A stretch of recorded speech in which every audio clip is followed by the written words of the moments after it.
Quand tu descends, l'atmosphère change, il y a transfert entre ciel et terre.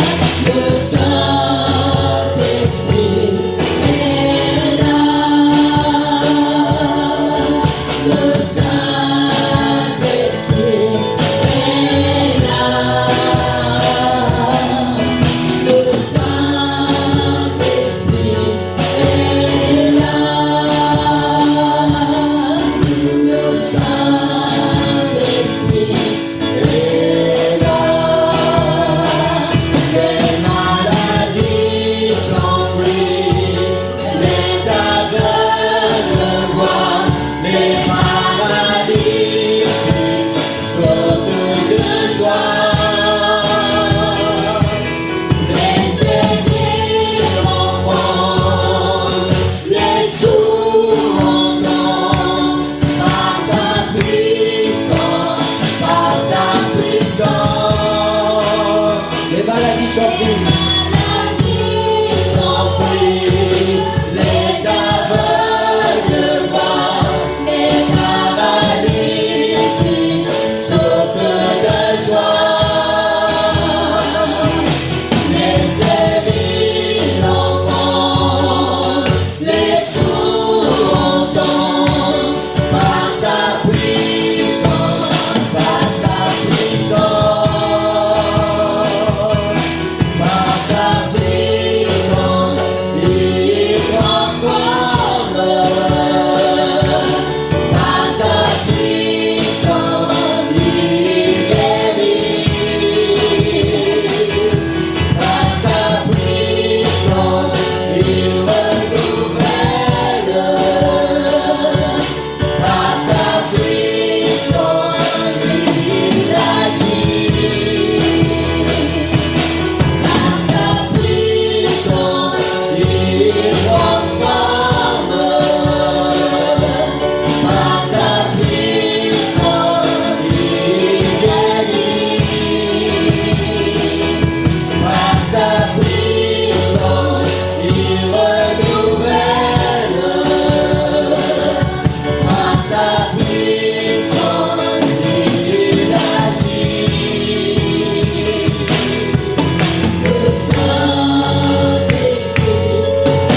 Seigneur.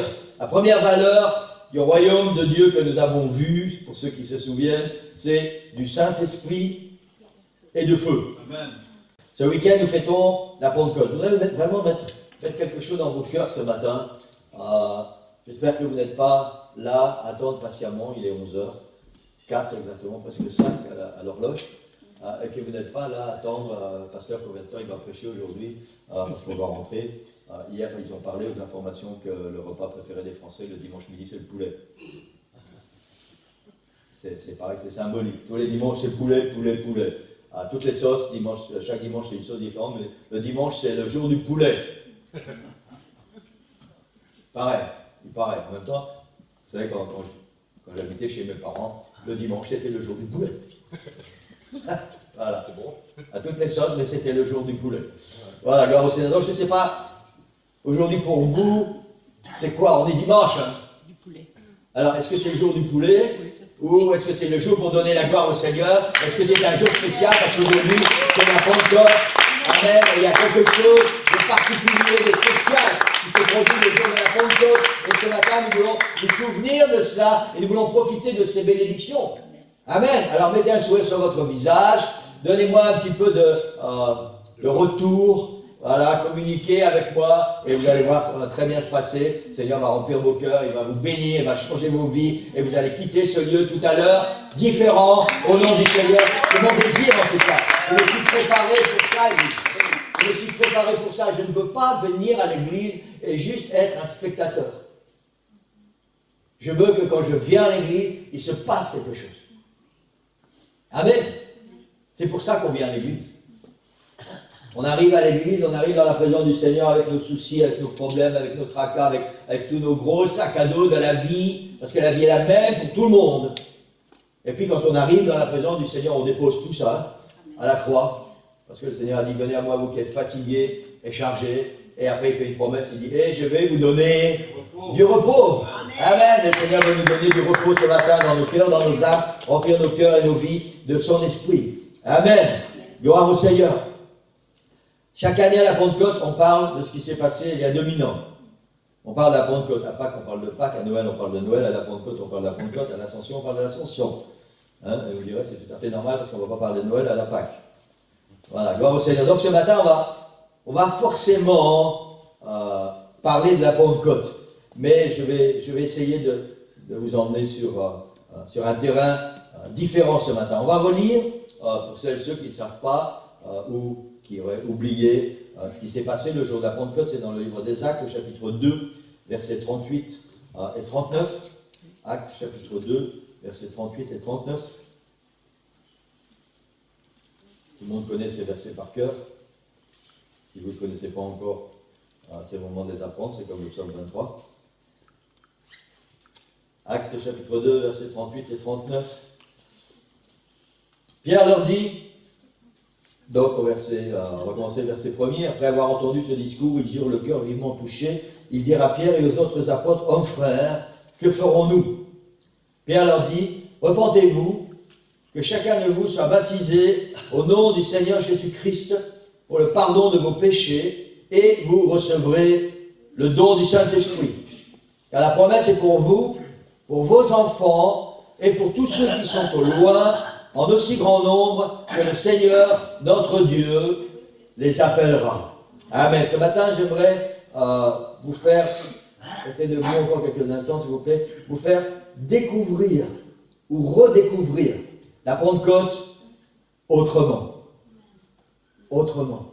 J'aimerais que, peut-être, j'espère en tout cas que certains d'entre vous, vous avez déjà entendu parler de ça, ou vous l'avez découvert, mais j'aimerais qu'on aille dans un nouveau terrain en ce qui concerne la Pentecôte ce matin. Je ne sais pas encore ce que le Seigneur va faire, mais je sais une chose, c'est que là où Jésus est, il se passe quelque chose. Amen. Amen. Si vous le croyez ou si vous ne le croyez pas, ça ne change rien. Si vous lisez les évangiles, là où Jésus est, il se passe toujours quelque chose. Peu importe le nombre de personnes qui sont autour. Jésus était là pour juste une personne, juste pour un aveugle qui crie « Jésus, j'ai besoin de toi », juste pour un paralytique qui a besoin d'être sauvé, juste pour un pauvre Lazare qui a besoin d'être ressuscité, pour une foule nombreuse qui avait faim et qui avait besoin d'être nourrie. Mais là où Jésus est, il se passe toujours quelque chose. Si tu appelles le Seigneur et si tu crois que le Seigneur est capable de répondre à ton attente, alors il va se passer quelque chose dans ta vie ce matin. Et je me crois avec tout mon cœur, Église. Et je vous encourage, pour ceux qui sont remplis du Saint-Esprit, je vous encourage vraiment à partager la parole avec moi ce matin. Prêchez la parole avec moi. Priez pendant que la parole du Seigneur est prêchée pour que la puissance du Saint-Esprit puisse agir dans chacun de nos cœurs, dans chacune de nos vies, et que nos vies soient changées, qu'elles soient transformées. Amen, parce que c'est vraiment le but du Seigneur. Et je veux que quelqu'un dise Amen. Si nos vies ne sont pas changées, transformées, s'il ne se passe pas quelque chose quand nous venons dans la maison du Seigneur, alors nous avons un problème spirituel. Chaque fois que nous venons dans la maison du Seigneur, chaque fois que nous venons rencontrer le Seigneur, il doit se passer quelque chose. S'il ne se passe rien, c'est parce que je n'ai pas ouvert mon cœur. Parce que le Seigneur, lui, il est là, il a préparé, il a prévu, il a ses mains tendues et il est prêt à donner. Il faut juste que moi, je saisisse ce que le Seigneur a préparé pour moi. Et je vous encourage à faire ça ce matin. Amen. C'est valable pour chacun de nous. C'est valable pour ceux qui sont déjà baptisés du Saint-Esprit, pour ceux qui sont baptisés au nom du Seigneur Jésus-Christ, pour ceux qui marchent avec le Seigneur depuis des années, comme pour tous ceux peut-être qui ne sont pas encore engagés avec le Seigneur. C'est la même chose pour chacun de nous ce matin. Je voudrais qu'on puisse vraiment prier, c'est une prière de puissance et de foi ce matin, pour qu'il se passe quelque chose de réel dans nos cœurs et dans nos vies. Moi, je vais prier pour vous, et j'ai besoin que vous puissiez prier pour vous. Amen. Gloire au Seigneur, comme ça, il y a une interaction qui se fait, et vous n'allez pas prier, me prier moi, nous allons prier ensemble le Seigneur, pour qu'il puisse agir et pour qu'il puisse bénir. On ferme nos yeux. Seigneur, béni soit ton nom, Seigneur. Merci, Seigneur, pour ta grâce et ton amour, Seigneur Jésus. Merci pour tout ce que tu as fait dans nos vies. Merci pour ta présence dans ce lieu ce matin. Seigneur, merci pour ta parole que tu as préparée pour nous. Seigneur, je ne sais pas ce que tu vas faire. Seigneur, mais je veux vraiment te demander, Seigneur, avec insistance, Seigneur, que tu puisses agir, que tu puisses bénir, que tu puisses accomplir ta parole, Seigneur, parce que ta parole est la vérité, c'est ta parole, Seigneur, et elle doit s'accomplir. Et je prie vraiment avec tout mon cœur, je demande dans la puissance du nom de Jésus, que ta parole puisse pénétrer nos cœurs ce matin, qu'elle entre à l'intérieur et qu'elle change nos vies, qu'elle transforme nos vies, Seigneur, que nous puissions vraiment quitter ce lieu différent dans le nom puissant de Jésus. Oins ton Église, Seigneur, bénis nos cœurs, Seigneur, rends-nous sensibles, malléables à ta parole ce matin, Seigneur. Fais de nos cœurs, Seigneur, une terre fertile ce matin, un cœur qui a soif, Seigneur. Oins ton serviteur, oins ta parole, dans le nom puissant de Jésus, nous prions. Amen. Amen. Amen. Gloire au Seigneur. Alléluia. Vous pouvez prendre place. Amen.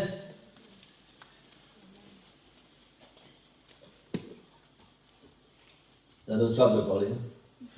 Amen. Dans tout l'Ancien Testament, et je voudrais vraiment vous encourager ce matin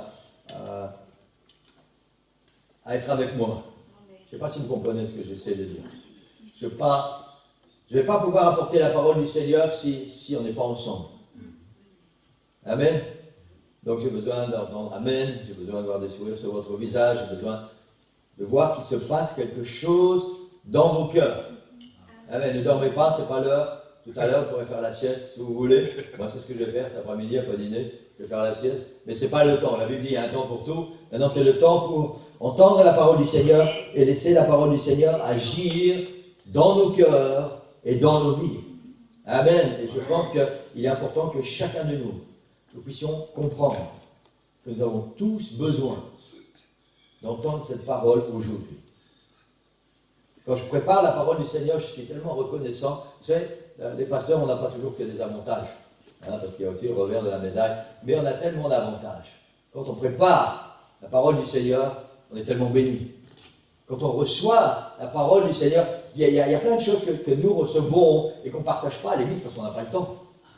Mais il y a tellement de choses que nous recevons, tellement de bénédictions que nous recevons au travers de la parole du Seigneur, les révélations que le Seigneur nous donne. C'est vraiment extraordinaire et c'est pour ça que dans nos cœurs de prédicateurs, on a besoin qu'il y ait une interaction avec l'Église. Parce qu'il y a tellement de choses dans nos cœurs et on veut tellement que vous soyez bénis. Que vous puissiez recevoir, même si vous ne comprenez pas tout, mais que vous puissiez recevoir cette puissance, cette richesse, cette profondeur, la parole du Seigneur, qui change nos vies, qui change nos cœurs. Et c'est ma prière ce matin, en tout cas pour chacun de nous. Amen. Dans tout l'Ancien Testament, le Seigneur s'est révélé, soit en remplissant certaines personnes de son esprit pour accomplir un travail spirituel particulier, soit en se manifestant au travers du feu, pour révéler sa gloire. Ça, je pense que chacun de nous le savons ce matin. Le symbole le plus utilisé dans la Bible pour l'Esprit de Dieu est l'huile. Ce matin, la parole du Seigneur, dans cette série de prédications, les valeurs du royaume de Dieu, la parole de Dieu, le titre de la prédication ce matin, c'est « Tu oins d'huile ma tête ». Amen. Amen. Gloire au Seigneur. Dans le langage biblique, l'huile donne la lumière et éclaire, sert à guérir et soigner les plaies, est parfumée pour l'offrir à Dieu, est utilisée pour oindre les hommes que Dieu se choisit, et en particulier les rois et les prophètes dans l'Ancien Testament. L'huile est le symbole L'huile est le symbole du Saint-Esprit. Dans tous les cas, cette huile dont la Bible nous parle n'était pas une huile commerciale. C'est important que nous puissions comprendre cela. Ça n'était pas n'importe quelle huile. Elle était sélectionnée. Les olives étaient sélectionnées. La préparation était sélectionnée suivant les instructions précises données par Dieu lui-même. Tous ces passages. Et chaque fois que la Bible nous parle d'huile, il y a cette référence à une préparation spéciale. Pas quelque chose, j'espère que vous comprenez ce verbal, pas quelque chose de commercial, pas quelque chose que vous pouvez trouver n'importe où dans le commerce, pas quelque chose que n'importe qui peut vous donner, qui sera frelaté et on va faire n'importe quoi avec. C'est une huile avec une préparation particulière, suivant les instructions données par Dieu lui-même. Et cette huile est le symbole du Saint-Esprit. Ça veut dire que le Saint-Esprit, vous n'allez pas trouver ça n'importe où. Ça n'est pas quelque chose de commercial. C'est quelque chose qui vient spécialement de Dieu. C'est quelque chose de spécial, quelque chose de particulier. Et c'est seulement le Seigneur qui peut nous donner ça. Amen. On ne va pas trouver dans une religion, on ne va pas trouver dans des rites ou n'importe quoi. On va trouver seulement dans la présence du Seigneur. Et c'est très important que nous puissions vraiment comprendre cela. En ce qui concerne l'huile d'onction, il y avait une particularité. Il y a des fois où je suis tellement content de ne pas avoir vécu dans l'Ancien Testament. Vous savez, maintenant, quand on fait une onction d'huile, on a ce petit flacon, on met un peu d'huile sur le bout de son doigt, et on oint d'huile suivant la parole que le Seigneur nous a donnée. Amen. En ce qui concerne l'Ancien Testament, celui qui était envoyé par Dieu pour oindre quelqu'un devait remplir sa corne d'huile. Il y avait une corne qui avait été sélectionnée, une belle corne, et qui avait été présentée au Seigneur. Et dans cette corne, une corne d'animal, dans cette corne, on mettait de l'huile. C'est pas juste une goutte. Dans cette corne, on mettait de l'huile. Et ensuite, l'homme de Dieu qui devait oindre quelqu'un allait vers la personne qui devait recevoir l'onction. Il prenait sa corne, mettait au-dessus de la tête, et il versait l'huile. C'est pour ça que je suis content de ne pas avoir vécu dans l'Ancien Testament. Et la Bible dit que cette huile commençait à ruisseler sur les cheveux, elle ruisselait sur la barbe, elle nous parle notamment en ce qui concerne la barbe d'Aaron, et après elle descendait sur les vêtements. Mais c'était pas pour le plaisir qu'il y ait de l'huile partout, c'est parce que cette huile est le symbole du Saint-Esprit, et le fait que cette huile soit répandue symbolisait que le Seigneur prenait vraiment tout ce que la personne était, et le Seigneur oignait en totalité la personne qui recevait l'onction. Amen. Est-ce que nous comprenons bien cela ce matin? Quelqu'un dit Amen? Amen. Voilà, gloire au Seigneur. Amen. Et cette huile coulait et recouvrait celui qui venait d'être oint. Amen. Amen. Amen. Merci Seigneur. Vous savez, pour nous, c'est une pratique qui peut paraître étrange. Mais dans l'Ancien Testament, celui qui recevait l'onction, celui qui recevait toute cette huile quand on vidait la corne sur sa tête, pour lui c'était le début d'un jour nouveau, d'une vie nouvelle. Il avait reçu l'onction de Dieu. Amen. Et c'était vraiment quelque chose d'extraordinaire. C'était un symbole tellement important. Et ce symbole est très important car il signifie, quand Dieu décide de bénir quelqu'un, il ne va pas le faire d'une manière restrictive ou partielle. Dieu ne va pas donner juste un peu de bénédiction, juste un peu d'onction divine. Quand Dieu oint, il oint. Il ne fait pas les choses à moitié. Quand Dieu bénit, il bénit. Il ne bénit pas à moitié.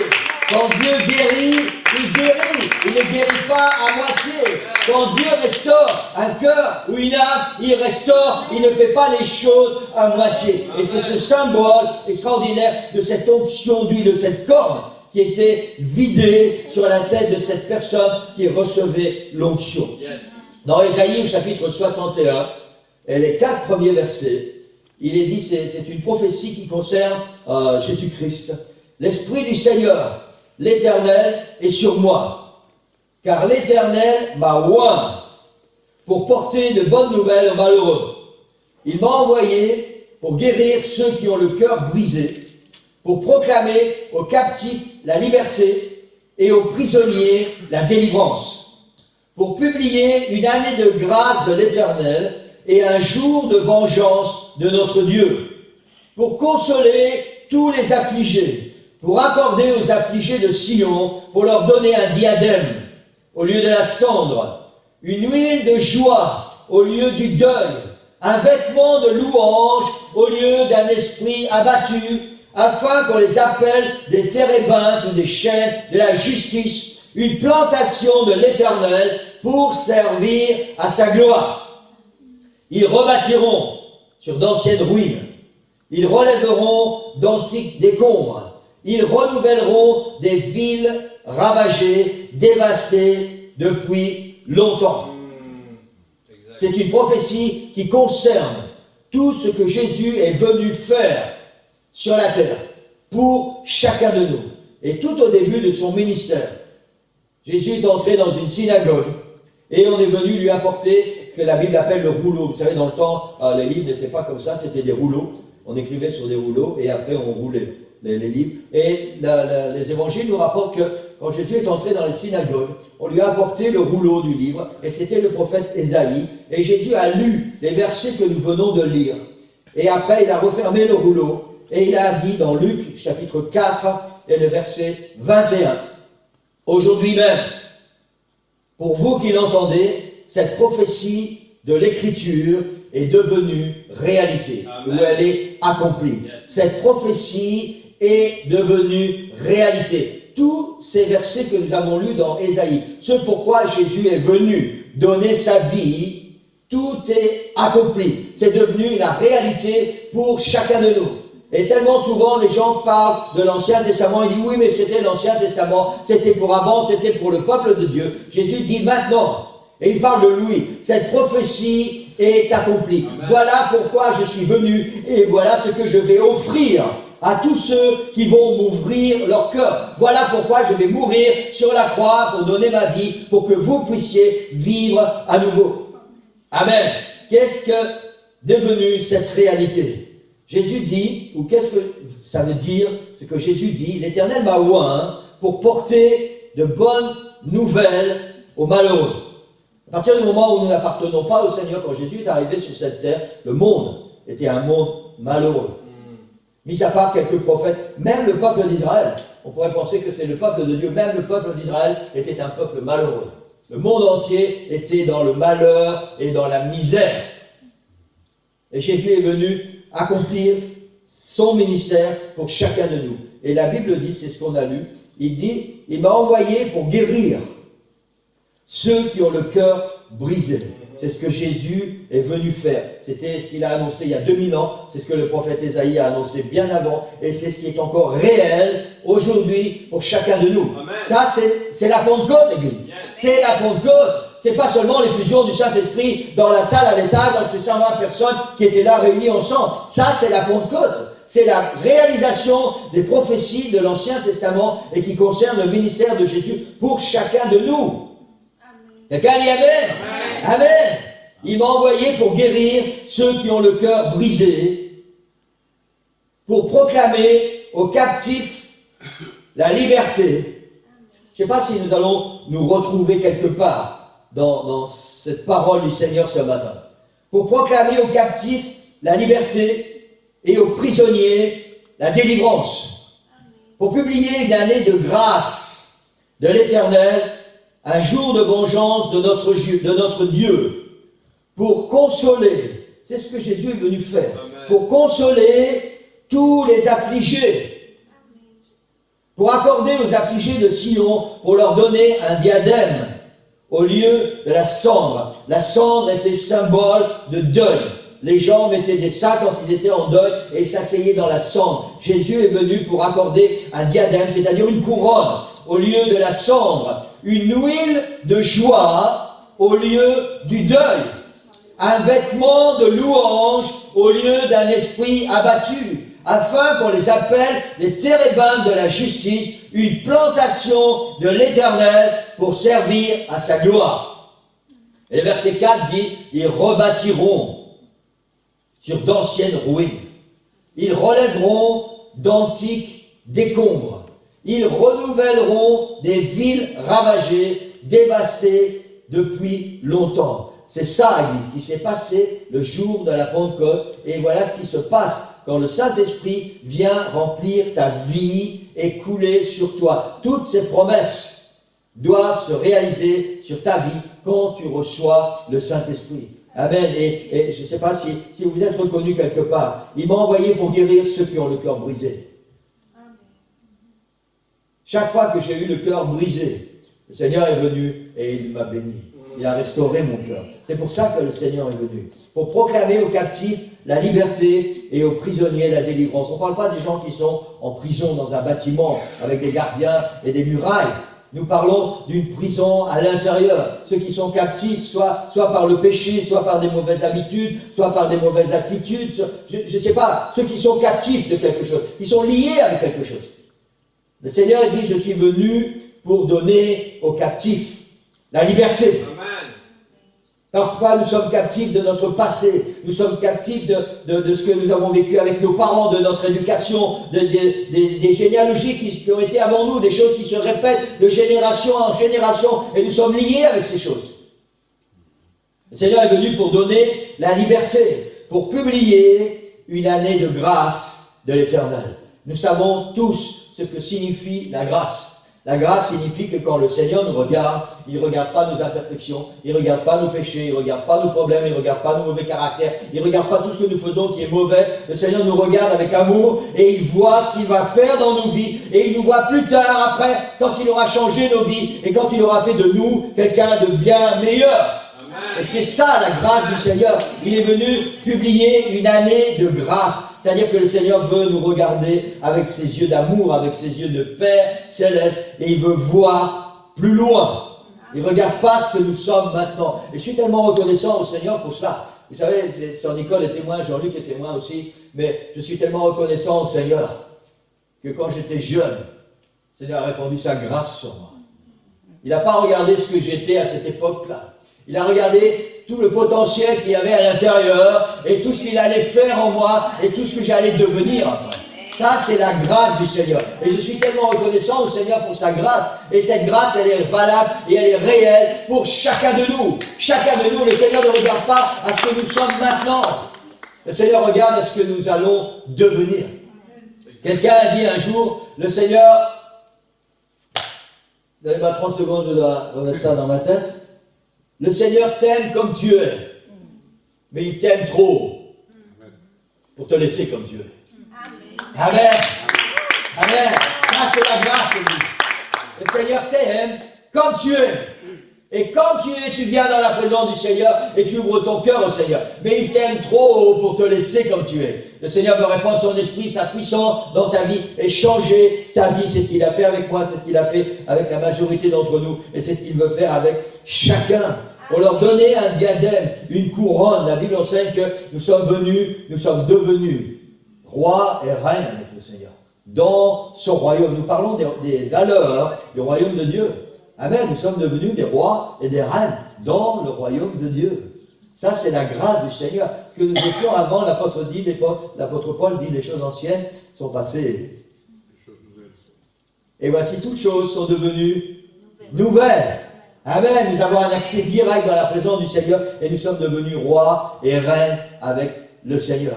Et un verset qui est tellement important, vous savez, on ne parle pas assez souvent dans nos églises de cela. Ils rebâtiront sur d'anciennes ruines. C'est ce que Néhémie a fait. C'est ce que Zorobabel a fait.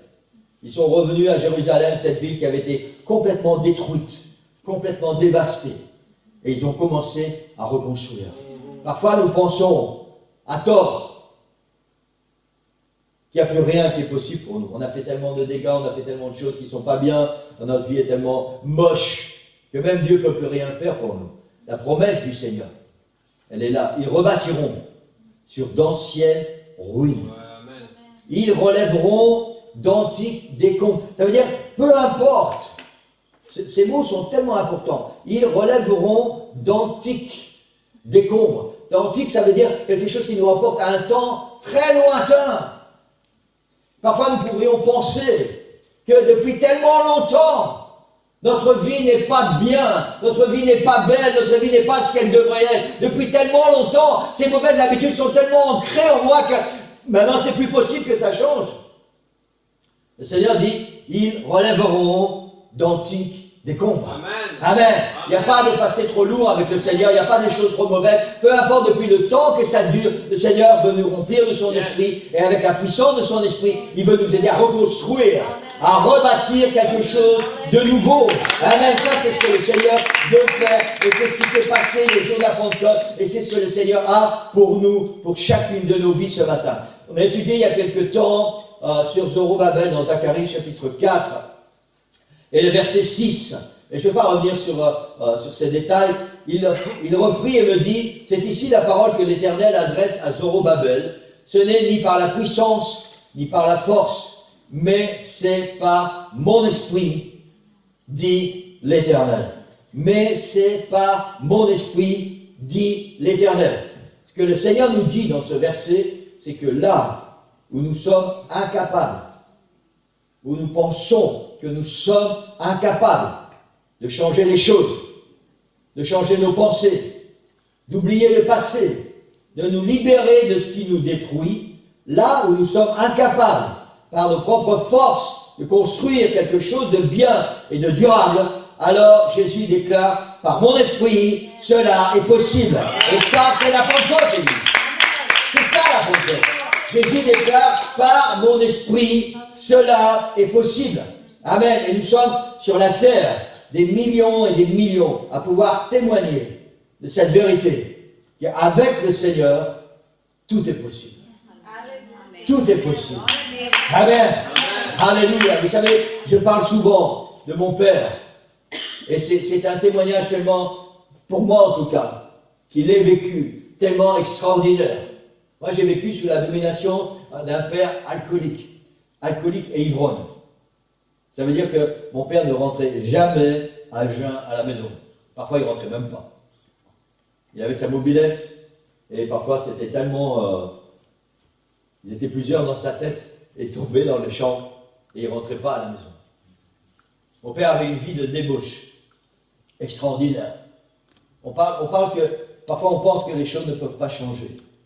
Vous connaissez ce témoignage. Et il y a toujours... C'est toujours tellement vivant, moi. Tellement vivant. Je me souviens un jour, mon père a pris sa carabine et il voulait tuer mon grand-père. Ma mère s'est mise devant. Et c'est parce que ma mère s'est mise devant que mon grand-père n'a pas été tué par mon père. Parfois, il prenait sa carabine, il chargeait sa carabine et dans la maison, il tirait dans les fenêtres, dans les carreaux, il tirait n'importe où parce qu'il n'était plus en contrôle de lui-même. Il avait fini par amener sa maîtresse à la maison. Et pour nous, pour ma mère, la maison, la vie, c'était un enfer. La seule chose qu'on espérait, c'était être dehors. Dehors. Et puis un jour, mon père a rencontré le Seigneur. Il était dans un état tellement désespéré. Vous connaissez ce témoignage pour la plupart d'entre vous. tellement désespéré qu'il a cassé une assiette parce qu'il était au bout du rouleau, il pensait que pour lui c'était fini, il ne pouvait plus. Sa vie avait tellement été un échec jusqu'à maintenant. Il n'y avait plus aucun espoir pour lui. Alors il s'est ouvert les deux côtés ici comme ça. Et c'est moi qui ai trouvé mon père. On habitait un petit village, il n'y avait pas de téléphone, il n'y avait pas de smartphone, il n'y avait rien du tout. C'est moi qui ai dû courir jusqu'au café du village pour dire au gérant du café, il faut vite que tu appelles une ambulance. Et puis je vous passe les détails. Mais mon père a rencontré le Seigneur. Celui qui a fait ses promesses que nous venons de lire. Et mon père était un exemple vivant que nous pouvons rebâtir sur d'anciennes ruines. Que nous pouvons, là où nous pensons que nous n'arriverons jamais, que plus rien n'est possible. Mon père était l'exemple vivant qu'avec le Seigneur, tout est possible. Et j'espère que le Seigneur parle à nos cœurs ce matin, chacun de nous. Peu importe la situation dans laquelle nous sommes. Il n'y a rien qui est impossible au Seigneur. Tout est possible avec le Seigneur. Là où nous avons échoué, Jésus veut nous rendre capables. Amen. Quelqu'un dit Amen. Amen. Gloire au Seigneur. C'est tellement extraordinaire. Et c'est une réalité encore aujourd'hui pour tous ceux et celles qui permettent à Jésus d'entrer dans leur vie et dans leur cœur. Amen. Le psaume 23 est un concentré de tout ce que Jésus peut et veut faire dans nos vies et dans ta vie. On va lire ce psaume 23. Je pense que s'il n'y avait plus rien autour de ma Bible, si j'ai encore ce psaume 23, alors ça me suffira. Amen. On va lire ce psaume 23. C'est un cantique de David. L'Éternel est mon berger. Je rappelle pour ceux qui ne savent pas encore que David était lui-même un berger. Avant de devenir roi d'Israël, il était berger. Donc il sait exactement de quoi il parle. L'Éternel est mon berger, je ne manquerai de rien. Il me fait reposer dans de verts pâturages, il me dirige près des eaux paisibles, il restaure mon âme, il me conduit dans les sentiers de la justice à cause de son nom. Quand je marche dans la vallée de l'ombre de la mort, je ne crains aucun mal, car tu es avec moi. Ta houlette et ton bâton me rassurent. Tu dresses devant moi une table en face de mes adversaires. Tu oins d'huile ma tête et ma coupe déborde. Amen. Oui, le bonheur et la grâce m'accompagneront tous les jours de ma vie et j'habiterai dans la maison de l'Éternel jusqu'à la fin de mes jours. Amen. Amen. Alléluia. On a étudié dimanche dernier sur cette valeur du royaume des cieux, Jésus, le bon berger. Amen. Et cette valeur du royaume des cieux, pour nous ce matin, c'est tu oins d'huile ma tête. Amen. Je ne vais plus être trop long, donnez-moi encore 10 minutes, Cindy, tu peux déjà te préparer si tu veux. Tu oins d'huile ma tête. Dans les bagages du berger, quand le berger prépare son troupeau pour aller en transhumance, le berger prépare ses bagages. Il ne parle pas comme ça à l'aventure sans rien préparer. Il prépare des bagages, des choses qui seront nécessaires. Dans les bagages du berger, il y a un canif et un couteau. Je ne vais pas entrer dans les détails de tous les accessoires de matin. Il y a un sifflet, notamment pour rappeler ses chiens. Il y a la houlette, ou ce qu'on appelle couramment le bâton de berger, pas le saucisson, hein, le bâton de berger, et de l'huile spécialement parfumée. Et c'est sur ça que je voudrais m'arrêter ce matin. Dans les bagages du berger, il y a une huile spécialement parfumée, préparée pour le salut des brebis. Les brebis subissent de nombreuses attaques de parasites. J'avais parlé un jour de ça avec sœur Linda, qui venait aussi d'Italie, là où il y avait encore dans les montagnes tous ces vrais bergers, ces anciens bergers, pas les choses industrielles comme maintenant, les vrais bergers pour qui le troupeau c'est vraiment leur troupeau, ils aiment leur troupeau. Les brebis subissent de nombreuses attaques de parasites, en particulier les moustiques et les mouches. Les moustiques et les mouches viennent pondre, soit dans les narines de la brebis, soit sur la tête, entre les deux yeux. Et quand les œufs sont arrivés à éclosion, alors il y a des petits vers qui se développent. Et la vie des brebis devient un enfer. La brebis ne peut pas accéder avec ses pattes, c'est pas comme un chat ou un chien, ne peut pas accéder pour se gratter.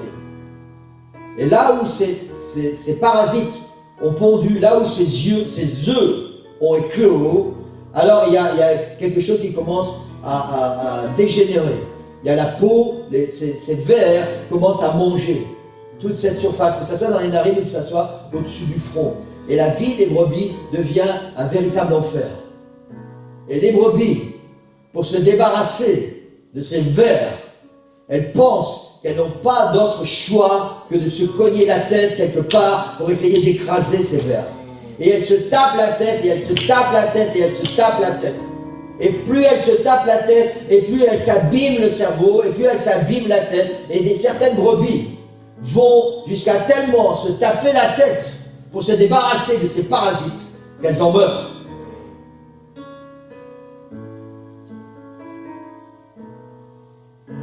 L'huile du berger, spécialement parfumée, spécialement préparée, est déposée sur la tête des brebis en prévention. C'est un répulsif pour éloigner les parasites et protéger les brebis. David dit du Seigneur, tu oins d'huile ma tête. Cette huile est utilisée en prévention. Et si une brebis a malheureusement été victime d'une ponte ou du développement des vers et qu'elle s'est blessée en se cognant la tête contre un arbre, alors cette huile va détruire ce qui reste de ces vers, de ces parasites, et cette huile va guérir les plaies. Tu oins d'huile ma tête. Nous parlons de la Pentecôte ce matin. Tous ces gens qui ont été baptisés du Saint-Esprit le jour de la Pentecôte, c'est exactement ce dont David parle dans le psaume 23. Tu oins d'huile ma tête. Ces parasites qui me rendent fou, toutes ces choses qui sont dans ma vie et qui font de ma vie un enfer, le Seigneur a préparé une huile spéciale et il veut déposer cette huile sur notre tête et il veut nous guérir. C'est pour ça que j'aime ce psaume. Il est tellement extraordinaire, tellement extraordinaire. Une autre utilisation de l'huile répandue sur la tête de la brebis est pour quand les brebis sont dans des pâturages qui sont entourés avec des buissons. Si une brebis mettait sa tête dans ces buissons, elle est coincée, elle reste coincée. Le berger va enduire la tête des brebis d'huile. Et cette huile va permettre, si une brebis va mettre sa tête dans les buissons, qu'elle puisse se dégager. L'huile va faire qu'elle va arriver à se dégager des buissons. Donc elle ne sera plus prisonnière. C'est aussi une des autres utilisations de cette huile. L'huile fera que la laine va glisser et la brebis sera libérée. Amen. C'est ce que le Seigneur veut faire dans nos cœurs et dans nos vies. Répandre de l'huile sur la tête du brebis n'a pas seulement comme fonction de la guérir, mais aussi de la protéger. Quand le Seigneur nous oint de son esprit, c'est aussi pour nous une protection contre les parasites. Quels parasites? Toute cette puissance de l'ennemi, toutes ces choses que le diable va venir mettre devant nos yeux et qui vont peut-être nous attirer. Alors il y a cette huile, cette puissance du Saint-Esprit qui est à l'intérieur de nous, cette force dont nous sommes revêtus, cette huile qui a coulé sur nous et qui va agir face au péché comme un répulsif, face à toutes ces attaques du diable comme un répulsif. C'est un peu comme ce bouclier qui va éteindre les traits enflammés du malin. C'est une image, c'est un symbole. Mais ça veut dire que l'onction du Seigneur, la puissance du Saint-Esprit qui est sur nos vies, va agir par rapport à l'ennemi comme un répulsif. C'est pour ça que dans nos églises pentecôtistes, nous prêchons que nous devons être remplis du Saint-Esprit constamment et constamment et constamment. Parce que cet esprit que le Seigneur met en nous va agir comme un répulsif contre la puissance de l'ennemi. Il va nous protéger. L'Esprit de Dieu va nous protéger. Ça, c'est la volonté du Seigneur. C'est ce que le Seigneur désire pour nous. Après, on n'est pas obligé d'accepter. Vous savez, les brebis, elles ont le choix. Elles peuvent très bien s'encourir et se sauver. Hein. C'est un choix que nous faisons. tu oins d'huile ma tête. Amen. Quelqu'un a besoin de cette onction ce matin, de la puissance du Saint-Esprit. Une onction qui protège. Une onction qui guérit les cœurs brisés et les corps malades. Ça se fait partie, c'est tous ces parasites. Tous ces parasites. Amen. Je ne sais pas comment le diable agit dans vos vies, mais il est tellement rusé, il est tellement subtil. Parfois, il vient essayer de pondre sur notre tête ou dans nos narines. C'est un langage. Mais il vient essayer de nous détruire. Et on ne l'a pas vu arriver. On est vigilant, on regarde là, puis il arrive d'un autre côté. Cette huile du Saint-Esprit, cette puissance du Saint-Esprit est une onction qui protège. Une onction qui guérit les cœurs brisés et les corps malades. Une onction qui libère, une onction qui délivre du péché, du passé, de la culpabilité, des remords, des blessures de la vie. Une onction qui rend libre en fait, qui rend libre. Une onction qui nous rend bénéficiaires de la grâce de Dieu, de son pardon et de son amour. Une onction qui console. Une onction qui produit la joie au lieu du deuil. Une onction qui revêt d'un vêtement de louange au lieu d'un esprit abattu. Vous savez, ces parasites, ça peut être, par exemple, cette maladie qui ne veut pas nous lâcher et qui nous pourrit la vie. Et on se tape la tête contre les poteaux, et on se tape la tête contre les murs, et on se tape la tête et on crie, on dit Seigneur, qu'est-ce qui se passe? Pourquoi j'arrive pas à m'en débarrasser? Pourquoi ceci, pourquoi cela, pourquoi ça dure? Et pourquoi? Ça aussi, ce sont des parasites dans nos vies spirituelles.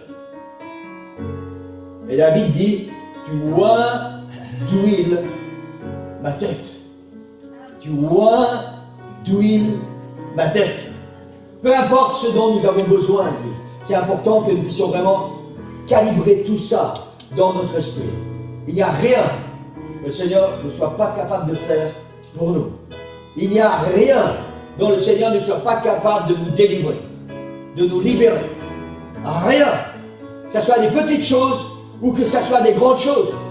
Que ce soit la maladie, que ce soit des mauvaises habitudes, que ce soit des mauvais comportements, que ce soit des mauvaises relations, que ce soit des choses que nous traînons depuis tellement longtemps, des mauvaises pensées, des choses que nous pensons légitimes et elles font partie de nous. Il n'y a rien dont nous ne pouvons être débarrassés, dont nous ne pouvons être libérés. La promesse du Seigneur est celle-ci, tu oins d'huile ma tête. Et vous connaissez la phrase qui suit? Et ma coupe déborde. Amen. Ma vie est changée, ma vie est transformée, et c'est ce dont nous avons besoin ce matin, chacun de nous.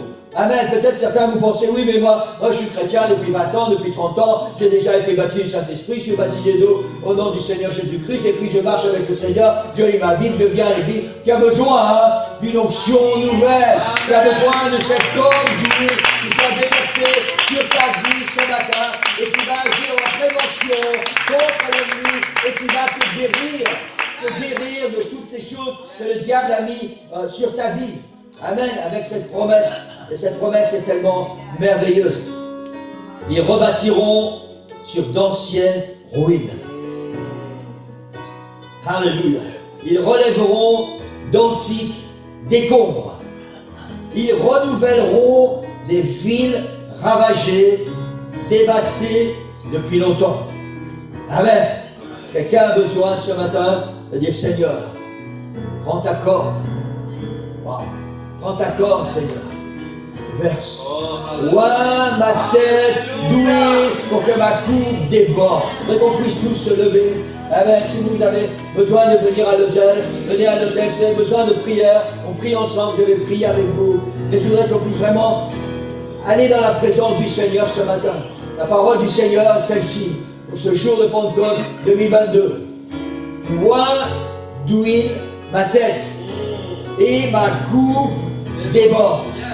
Amen. Église, chacun de nous ce matin, soyons honnêtes avec nous-mêmes. Chacun de nous avons besoin de faire cette prière. Seigneur, c'est un symbole, n'est-ce pas? Mais nous comprenons cela. Seigneur, viens avec ta corde.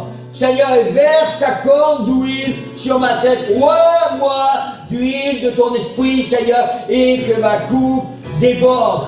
Amen. Je voudrais qu'on puisse prendre quelques instants. Et je vous laisse prier avec le Seigneur. Je vous laisse vous approcher dans la présence du Seigneur, comme vous êtes, et parler avec le Seigneur.